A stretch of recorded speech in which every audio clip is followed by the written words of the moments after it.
Hello mga katito, kamusta po tayong lahat? Ito na naman po si Tito's Random World Search for Truth Channel. Magbabalik po sa inyo dahil patuloy po tayo maghahanap ng katotohanan. Dahil ang katotohanan lang po ang magpapalaya sa atin. Sabi nga sa John 8:32, then you will know the truth and the truth will set you free. Mga kababayan, sa puntong ito, gusto ko lang po sa inyo ibalita, baka hindi nyo pa napapanood at nalalaman dahil hindi gaano ito nabalita sa social media at sa mga media platforms. Parang isa lang yata napanood ko na nagbalita nito. Dahil itong mga pangyayari, ito kay kahapon lang po mga kababayan. January 1, ngayon po ay January 2. January 1 lang po na isang helicopter na papuntang Nueva Ecija na sinasakyan daw ni Senator Bato ay bumagsak. Alaman po natin ang totoong balita dito dahil para hindi po tayo makonfuse dahil nga nagulat ako dahil nga kagabi napanood ko lang yung programa ng GMA, nandun si Senator Bato. So ano ba ang katotohanan dito? Hanapin natin ang katotohanan dito at panoorin po natin ang balita.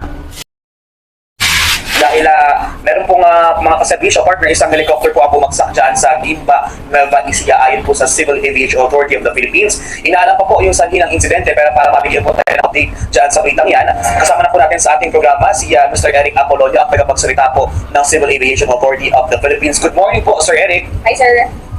Yes, good morning. Opo, sir, ano po muna ang mga pangunahing impormasyon na pwede niyong maibigay sa amin tungkol po dito sa helicopter na bumagsak dyan sa Nueva Ecija?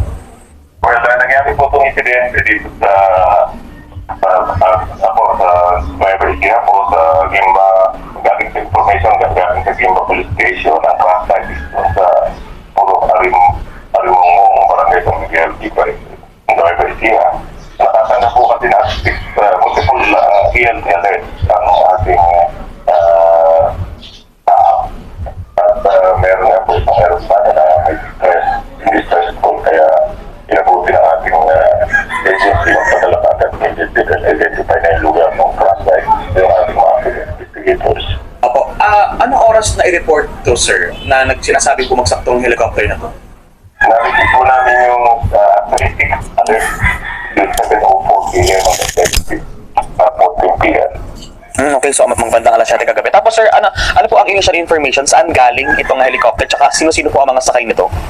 Yung yung R44 type na helicopter, ang registry numbers RPC 3424, no? At ano po ito, yung nangyaring kasi galing ko ng Baguio ng umaga at nag-refuel lang po dito sa Binalonan, Pangasinan ng mga about 12:40 at medyo nahirapan yata after reports sa ground, medyo matagal bago mag-start yung aircraft kaya nakali sila mga around 4 na, no? At fortunately upon take-off nga ganito nangyari, nagkaroon ng crash dyan sa Nueva Ecija. Apo, at saan po dapat ang destination nito? Hindi, galing ko ng Baguio, may nihatid po isang pasahero at bumalik na patungong Maynila at kailangan ko kasi mag-fuel stop dahil kulang na yung kanyang aviation fuel. Apo, ilan ang sakay nito, sir? Nung bumagsak? Yun lang, ang initial report lang po, isa lang yata yung nihatid doon sa Baguio at bumalik uli rito patungong Manila. Sir, sabi niyo po may hinatid na pasahero. Ano to? Parang helicopter taxi, gano'n? Po, yung pinaupahan po ito, kumbaga parang parang grab, pwede kang umupat sa maihatid ka doon sa destination na gusto mo. So, naibaba naman ng matiwasa yung pasahero. Yes, nakabalik ako ng Binalonan doon, nagkaroon ng issue. Opo. So, kumusta sir yung piloto? Well, unfortunately po, hindi nag-survive sa lady pilot, kaya lang hindi pa natin pwedeng pangalanan natin. May ano pa tayong procedure dito sa tao na hindi kaagad po pwedeng ibigay yung full name nung na-involve sa aksidente. So mga kababayan, according sa napanood natin na news, isang pasahero lang ang hinatid sa Baguio City nung helicopter na hinahawakan ito ng babae. Yung piloto dito ay babae na unfortunately nakakalungkot namatay ang babae, yung piloto sa pag-crash. Ang isang pasahero dito na na-confirm natin dito sa napanood ko sa TikTok ay si Senator Bato. Kinonfirma sa SMNI News na hindi siya kasama sa naganap na helicopter crash sa Gimba, Nueva Ecija. Ayon kay Senator De La Rosa, siya lang ang pasahero ng chopper pero nakababa na siya nasa Baguio City nung maganap ang insidente. So to confirm na si Senator Bato yung nag-iisang pasahero na hinatid ng helicopter bago mag-crash, hinatid siya sa Baguio City. So So pinababa lang or pagkababa ni Senator Bato ay bumalik na ito sa Nueva Ecija. So ngayon ang problema mga kababayan dito kasi ang mga news ay binitay basta-basta maniniwala dahil ang unang nabasa ko ng news ay nag-crash ang sinasakyan ni Senator Bato.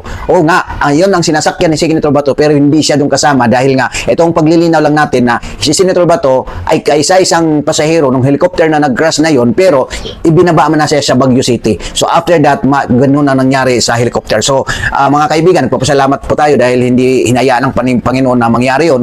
Sa ano pa namang kadahilanan, ano pa mang mga rasones, kung yung pagkakadisgrasya na yon ng helicopter, hindi natin alam. Pero ating butihing senador ay hindi napasama doon sa crash. Dahil alam nyo na, siguro marami pang plano ang Panginoon para kay Senator Bato. So isang buhay lang ang nasawi, although nalulungkot tayo dahil ito ay babae pa naman na piloto. So marami pa rin siyang pangarap sa buhay, pero di natin alam kasi ang tao may kanya-kanyang plano ang Diyos para sa atin. So hindi po natin mahaharang kung kailan tayo magtatapos. Kaya nga, sabi ko nga sa inyo, sa ating mga politiko, hindi natin alam, bukas wala na tayo. Kaya sana gumawa na kayo ng matino, gumawa tayo ng mabuti sa ating kapwa-tao at sa mga Pilipino. I-stop nyo na po yung korupsyon na pinaggagawa nyo. Dahil yung pera na milyon-milyon na nakukurakot ninyo, hindi nyo madadala sa libingan yan. Sabi ko nga sa inyo, pag sinabi ng Panginoon hanggang dito ka na lang, wala na kahit anong daming pera mo, hindi madudugtungan ang buhay mo. Pero kung talaga may plano pang Panginoon sa'yo, tatagal ka pa, tatagal sa mundo. Pero hindi ako naniniwala na kayong mga masasama, yung mga corrupt na politician ay magtatagal pa dito sa mundo dahil hindi kayo hayaan ng Panginoon na magtatagumpay kayo ng habang panahon. Ito yung malinaw na issue na yung news na ang sinakyan ni Senator Bato na helicopter ay nag-crash pero hindi na po siya nakasali. Nakababa na po siya sa Baguio City. So ito yung patunay na hindi siya pinababayaan ng Panginoon. Yung maraming salamat po sa inyong lahat. God bless us all. God bless the Philippines.